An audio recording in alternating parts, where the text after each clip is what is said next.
রাত পোহালে ৮ বছর পর পর্দা উঠছে আইসিসি চ্যাম্পিয়ন্স ট্রফির। এদিকে আজ রাতেই নির্ধারণ হয়ে যাবে এবারে উয়েফা চ্যাম্পিয়ন্স লিগে বায়ার্ন মিউনিখের ভাগ্য। এসব খবরের পাশাপাশি দেশ বিদেশের খেলাধুলার আরও খবর নিয়ে সাজানো হয়েছে আজকের ইসলামী ব্যাংক দীপ্ত স্পোর্টস। আর আপনাদের সাথে আছি আমি মির্জা শাকেব সাকিব। অবশেষে পর্দা ওঠার অপেক্ষা আইসিসি চ্যাম্পিয়ন্স ট্রফির। কাল শুরু হতে যাওয়া ৮ দলের মহারণে এবার থাকছে না অনেক তারকা। এই আসর দিয়ে ২৯ বছর পর কোনো আইসিসি ইভেন্ট আয়োজনের সুযোগ পেল পাকিস্তান। ভারতের কারণে কিছু ম্যাচ হবে সংযুক্ত আরব আমিরাতে। দীর্ঘ ৮ বছর পর বসছে চ্যাম্পিয়ন্স ট্রফির নবম আসর। এবারের আসরের আয়োজক পাকিস্তান, যারা গেল ৩ দশক আইসিসির কোনো ইভেন্টে আয়োজনের সুযোগ থেকে বঞ্চিত ছিল। ১৯৯৬ সালের ওয়ানডে বিশ্বকাপে ভারত আর শ্রীলঙ্কার সাথে সহ আয়োজক ছিল পাকিস্তান। এরপর ২০০৯ সালে শ্রীলঙ্কা দলের ওপর সন্ত্রাসী হামলায় আন্তর্জাতিক ক্রিকেটের আয়োজক হওয়ার যোগ্যতা হারায় পাকিস্তান। দেশটির ৩টি ভেন্যু লাহোর, করাচি আর রাওয়ালপিন্ডিতে হবে খেলা। ২০০৯-এর সন্ত্রাসী আক্রমণ ছাড়াও পাকিস্তানের সবচেয়ে আলোচিত আর সমাদৃত ক্রিকেট ভেন্যু লাহোরের গাদ্দাফি স্টেডিয়াম। ভারতের আপত্তির মুখে পুরো আসর শুধু পাকিস্তানে বসছে না, ভারতের ম্যাচগুলোর জন্য প্রস্তুত করা হয়েছে সংযুক্ত আরব আমিরাতের দুবাই আন্তর্জাতিক স্টেডিয়াম। প্রতিযোগিতার ৮ দলে এবার থাকছেন না অনেক তারকা। অস্ট্রেলিয়া যেমন পাচ্ছে না তাদের পেস ত্রয়ীকে, তেমনি ভারত পাচ্ছে না বর্ষসেরা ক্রিকেটার জসপ্রীত বুমরাকে। ওয়ানডে অলরাউন্ডারের শীর্ষস্থান দীর্ঘদিন নিজের করে নেওয়া সাকিব আল হাসানকেও পাচ্ছে না বাংলাদেশ। তবে মাত্রই সাকিবকে সরিয়ে সবচেয়ে বুড়ো বয়সে সেরা হওয়া মোহাম্মদ নবী দেখাবেন ঘূর্ণির ভেলকি, আর স্বাগতিক ভেন্যুর সুবিধা পাবেন বাবর রিজওয়ানরা। প্রথম ম্যাচে স্বাগতিকদের প্রতিপক্ষ নিউজিল্যান্ড। সবশেষ ত্রিদেশীয় সিরিজে এই ব্ল্যাক ক্যাপদের কাছে নাজেহাল হয়েছে ম্যান ইন গ্রিনরা। ঈশান হাসান, দীপ্ত স্পোর্টস। চ্যাম্পিয়ন্স ট্রফির আগে একমাত্র প্রস্তুতি ম্যাচে পাকিস্তান শাহিনসের কাছে ৭ উইকেটে হেরেছে বাংলাদেশ। দুবাইয়ে প্রথমে ব্যাট করে ৩৮ ওভার ২ বল খেলে ২০২ রানে অল আউট হয় টাইগাররা।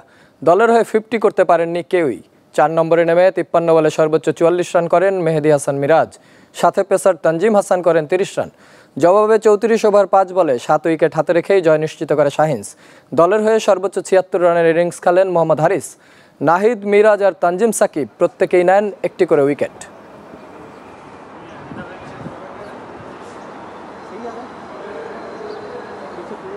চ্যাম্পিয়ন্স লিগের শেষ ১৬ নিশ্চিতের লড়াইয়ে রাতে মাঠে নামছে বায়ার্ন মিউনিখ। অ্যালিয়াঞ্জ আরেনায় রাত ২টায় সেল্টিকের বিপক্ষে লড়বে তারা। একই সময়ে বেনফিকা লড়বে মোনাকোর বিপক্ষে, আর আতালান্তার প্রতিপক্ষ ক্লাব বুর্গ। রাত ১১:৩০টায় ফেয়ানোর্ডের প্রতিপক্ষ Italian giant AC Milan. Champions লিগের গ্রুপ পর্বের শুরুতে কেউই ভাবেনি বায়ার্ন, রিয়াল, পিএসজির মতো দলগুলোকে খেলতে হবে প্লে অফ পর্ব। আর প্লে অফে ছোট দলগুলোর বিপক্ষেও কঠিন চ্যালেঞ্জের মুখে নামি ক্লাবগুলো। সে মিশনেই এবার সেল্টিকের বিপক্ষে মাঠে নামবে বায়ার্ন। নকআউট পর্বের প্রথম রাউন্ডে সেল্টিককে ২-১ গোলের ব্যবধানে হারিয়ে চ্যাম্পিয়ন্স লিগের শেষ ১৬ পথে এক ধাপ এগিয়ে আছে বায়ার্ন মিউনিখ। ইউরোপিয়ান প্রতিযোগিতায় স্কটিশ কোনো ক্লাবের বিপক্ষে সবশেষ ৫ বারের দেখায় হার নেই বায়ার্নের। বিপদসীমায় আছে এসি মিলান। নকআউট পর্বের প্রথম লেগে ফেয়ানোর্ডের বিপক্ষে সহজে জয় পাবে এসি মিলান, এমনটাই মনে করেছিলেন ফুটবল বিশেষজ্ঞরা, কিন্তু হয়েছে তার উল্টোটা। দলটার বিপক্ষে ১-০ গোলে হেরেছে ইতালিয়ান জায়ান্টরা। তাই দ্বিতীয় লেগে পা হরকালেই শেষ ১৬ স্বপ্ন ভেস্তে যাবে মিলানের। আতালান্তাও আছে মহা ঝামেলায়। ইতালিয়ান লিগে উঠতে থাকা দলটা প্লে অফের প্রথম লেগে ২-১ গোলে হেরেছে ক্লাব বুর্গের কাছে। আর ক্লাব বুর্গ ইউরোপিয়ান প্রতিযোগিতায় ২০০৩ সালের পর অ্যাওয়ে ম্যাচে কখনোই জিততে পারেনি। তাই এবার আন্ডারডগদের সামনে চমক দেখানোর অপেক্ষা। ঈশান হাসান, দীপ্ত স্পোর্টস। আন্তর্জাতিক মাতৃভাষা দিবস উপলক্ষে বিএফসি সিটি ক্লাবের উদ্যোগে দুবাইয়ের ড্রাগন মাঠ স্টেডিয়ামে শুরু হয়েছে ২১শে গোল্ড কাপ ফুটবল টুর্নামেন্ট। প্রথম রাউন্ডের ম্যাচে জহির এফসিকে ৩-০ গোল ব্যবধানে হারিয়ে দ্বিতীয় রাউন্ডে উঠেছে স্টারলাইন ক্লাব। ম্যাচ শেষে বিজয়ীদের মাঝে পুরস্কার বিতরণ করেন বিএফসি ক্লাবের সভাপতি ফখরুল ইসলাম চৌধুরী। প্রধান অতিথি ছিলেন হাবিবুর রহমান হাবিব সহ সাধারণ সম্পাদক ইকবাল হোসাইন ও সিনিয়র সহ সভাপতি মহিউদ্দিন। আমিরাতের প্রত্যন্ত অঞ্চল থেকে ১৬টি দল প্রথম রাউন্ডে অংশ নেয়।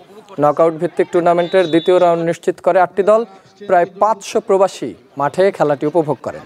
আমাদের উদ্দেশ্য হচ্ছে যতটুকু টাইম দিতে পারছেন কত সুন্দর পরিচালনা ব্রাদার এফসি ভার্সেস মাসুম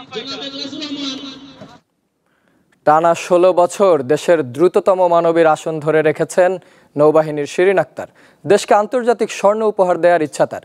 আর দ্রুততম মানব নৌবাহিনীর ইসমাইলের বক্তব্য, আন্তর্জাতিক মানের সুবিধা না থাকায় তাদের সাফল্য শুধু জাতীয় পর্যায়ে থেমে থাকছে। ইমরানুর রহমান অংশ না নেওয়ায় দেখার অপেক্ষা ছিল দেশের দ্রুততম মানবের মুকুট ওঠে কার মাথায়। দারুণ লড়াইয়ের পর সেই উত্তর মিলেছে জাতীয় অ্যাথলেটিক্সের ৪৮তম আসরে ১০০ মিটার স্প্রিন্টে পঞ্চমবারের মতো সেরা হয়েছেন মোহাম্মদ ইসমাইল হোসেন। রাজধানীর পল্টনে জাতীয় স্টেডিয়ামে সোমবার ৬.৬১ সেকেন্ড টাইমিং করে দ্রুততম মানব হন বাংলাদেশ নৌবাহিনীর এই অ্যাথলেট। তিনি পেছনে ফেলেছেন একই দলের রাকিবুল হাসানকে। ২০২২ সালেও দ্রুততম মানবের মুকুট জিতেছিলেন ইসমাইল। আধুনিক যে ডিভাইসগুলো আছে সেগুলো আমাদের না, আমাদের কোচ আছে ভালো, বাট আমাদের ডিভাইসগুলো নাই, আমাদের পরিবেশ নাই, আমাদের নিউট্রিশনিস্ট নাই এবং কি ফিজিও নাই, যে কারণে আমরা পিছাই থাকি। এইখানে আমরা পিছাই থাকি, তাছাড়া আমাদের আর কোথাও। এদিকে নারীদের বিভাগে ১২.০১ সেকেন্ড সময় নিয়ে দ্রুততম মানবীর মুকুট জিতেছেন নৌবাহিনীর শিরিন আক্তার। গত আসরে ১২.১১ সেকেন্ড টাইমিং নিয়ে সেরা হয়েছিলেন তিনি। এবারও সতীর্থ সুমাইয়া দেওয়ানকে পেছনে ফেলেছেন শিরিন। এই বিভাগে তৃতীয় হয়েছেন বাংলাদেশ ক্রীড়া শিক্ষা প্রতিষ্ঠানের আজমি খাতুন। স্প্রিন্টে যে কোনো সময় যে কোনো কিছু ঘটে যেতে পারে, যে কোনো সময়। এখানে একদমই মাইক্রো সেকেন্ড, ন্যানো সেকেন্ডের খেলা, তো সেক্ষেত্রে স্প্রিন্টের সবাই খুব কাছাকাছি থাকে। আমি এখনো দেশকে কিছু দিতে চাই এবং আমি চেষ্টা করতে চাই। এর আগে ৪৮তম জাতীয় অ্যাথলেটিক্স উদ্বোধন করেন যুব ও ক্রীড়া উপদেষ্টা আসিফ মাহমুদ সজীব ভুইয়া। ৩ দিনের এই প্রতিযোগিতায় পুরুষদের ২২টি ও নারীদের ১৮টি ইভেন্ট অনুষ্ঠিত হবে। মোহাম্মদ হাসিব, দীপ্ত স্পোর্টস। এই ছিল আজকের ইসলামী ব্যাংক দীপ্ত স্পোর্টস। দেশ বিদেশের খেলাধুলার নানা রকম খবর পেতে দীপ্ত স্পোর্টসের সাথেই থাকুন আর চোখ রাখুন দীপ্ত টিভির ডিজিটাল প্ল্যাটফর্মগুলোতে।